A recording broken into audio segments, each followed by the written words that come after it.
মাসেলগুলো সব স্টিভ হয়ে যাচ্ছে তো। এমনি পায়ের জ্বালা ভাবটা না বুঝতে না আছে? না, না।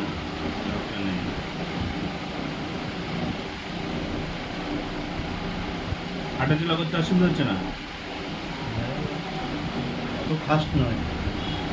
মানে আগের মতো না, আগের চেয়ে স্পিড বেড়েছে? হুম। আগের চেয়ে স্পিড বেড়েছে হাঁটাচলায়? এমনি চট্টপট্টা হয়েছে, কিন্তু বেশি হাঁটতে পারি না, বেশিক্ষণ দাঁড়াতে পারি না। দুর্বল ভাবটা লাগছে না? হুম। প্রেশারটা তো অনেকটাই লো আছে।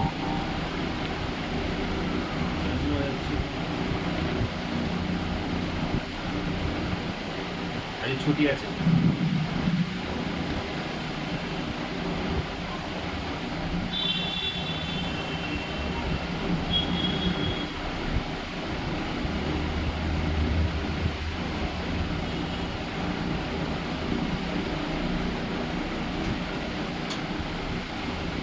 এনার্জিটা ঠিকঠাক আসছে না, তাই তো?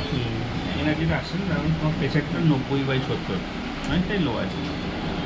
লো হচ্ছে কেন? খাওয়া দাওয়া ঠিকঠাক করছো, যেটা যেভাবে বলেছি এভাবে করো, প্রেশারটাও লো হবে না, ওয়েটটাও কমে যাবে।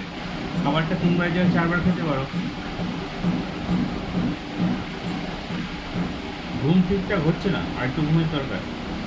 কিন্তু উপায় নেই স্যার, আমাকে 4:30টার মধ্যে উঠতেই হবে। রাত ভোর? হুম। অত ভোরে ওঠো? আমাদের রেডি হয়ে 6টার মধ্যেই, 6টার আগে গিয়ে আমাকে ট্রেনিং ধরতে হবে। ট্রেনিং ক্লাস কত সময় চলে? 12 ঘন্টা, সকাল 6টা থেকে 1টা পর্যন্ত, আবার বিকেল 3টে থেকে 6টা পর্যন্ত। 2 ঘন্টা টিফিন টাইম তার মাঝে, 1টা থেকে 3টে।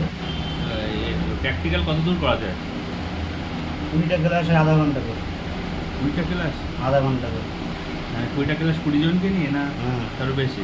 না, 20 জন, আধা ঘন্টা করে। আহ, মোটামুটি গাড়ি চলে 10 ঘন্টা কন্টিনিউ চলে।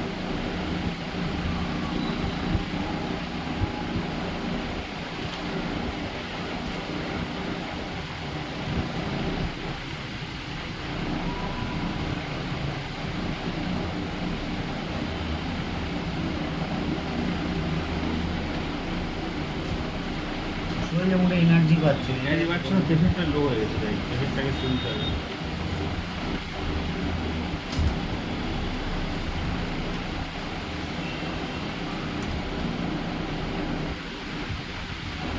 আগে কোনো প্রেসক্রিপশন আছে কাছে? হ্যাঁ। বা দেখি।